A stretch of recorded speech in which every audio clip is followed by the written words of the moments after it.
بسم الله الرحمن الرحيم. إذا وقعت الواقعة ليس لوقعتها كاذبة خافضة رافعة.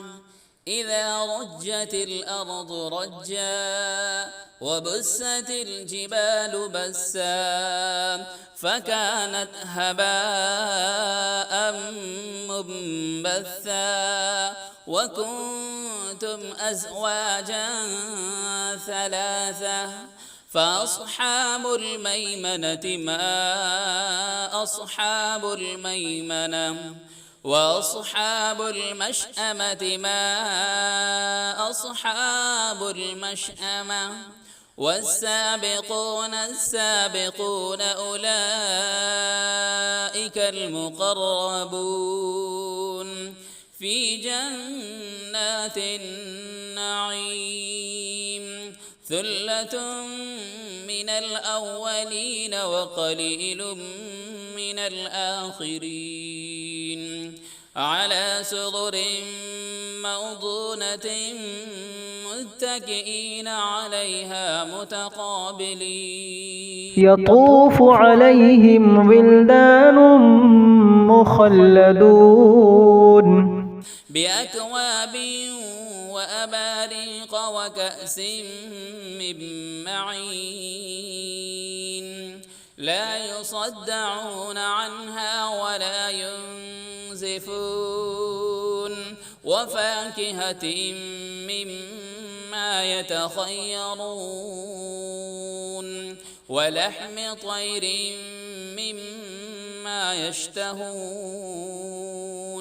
وحور عين كأمثال اللؤلؤ المكنون جزاء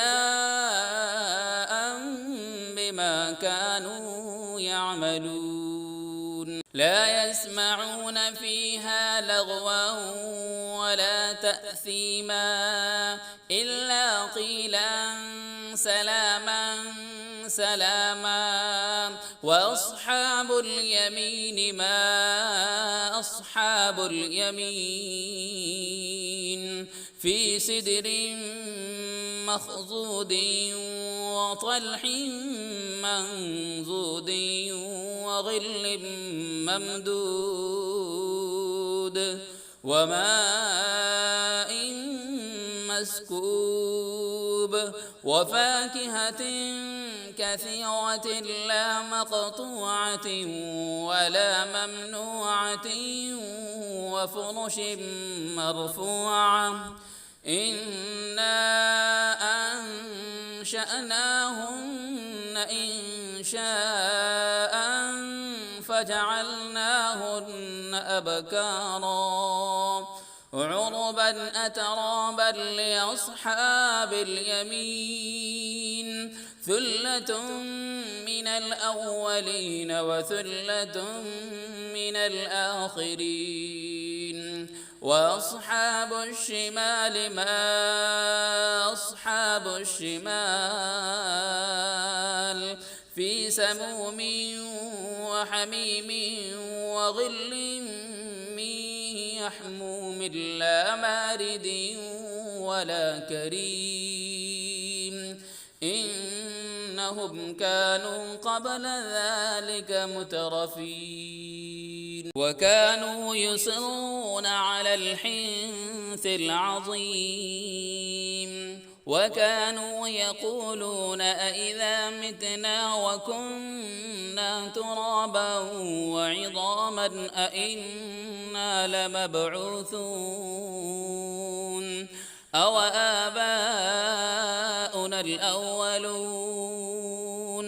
قل إن الأولين والآخرين لمجموعون إلى ميقات يوم معلوم. ثم إنكم أيها الضالون المكذبون لآكلون من شجر من زقوم فمالئون منها البطون فشاربون عليه من الحميم فشاربون شرب الهيم هذا نزلهم يوم الدين نحن خلقناكم فلولا تصدقون أفرأيتم ما تمنون أأنتم تخلقونه أم نحن الخالقون نحن قدرنا بينكم الموت وما نحن بمسبوقين على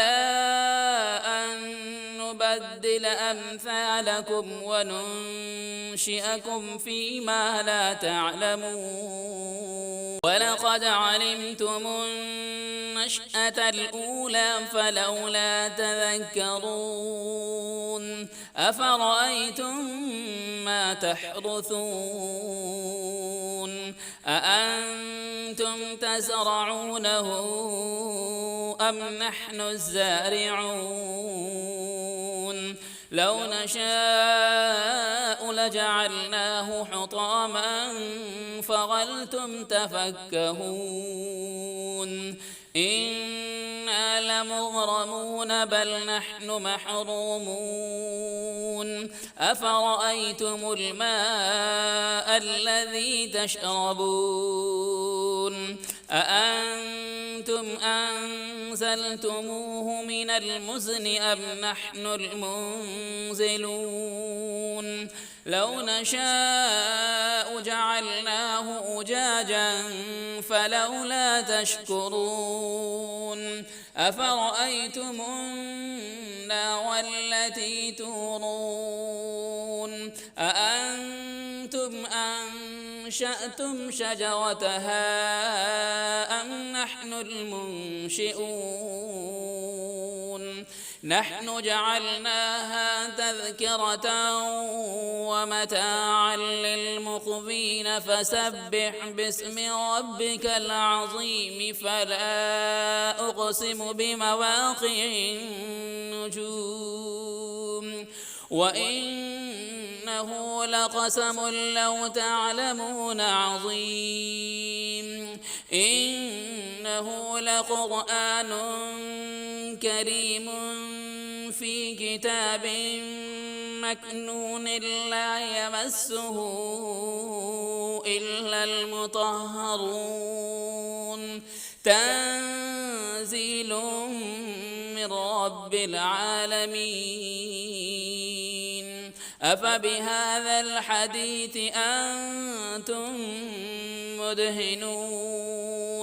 وتجعلون رزقكم أنكم تكذبون فلولا إذا بلغت الحلقوم وأنتم حينئذ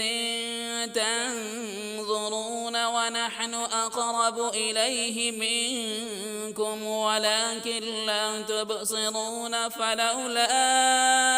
إن كنتم غير مدينين ترجعونها إن كنتم صادقين فأما إن كان من المقربين فروح وريحان وجنة نعيم وأما إن كان من أصحاب اليمين فسلام لك من أصحاب اليمين وأما إن كان من المكذبين الضالين فنزل من حميم وتصلية جحيم إن هذا لهو حق اليقين فسبح باسم ربك العظيم.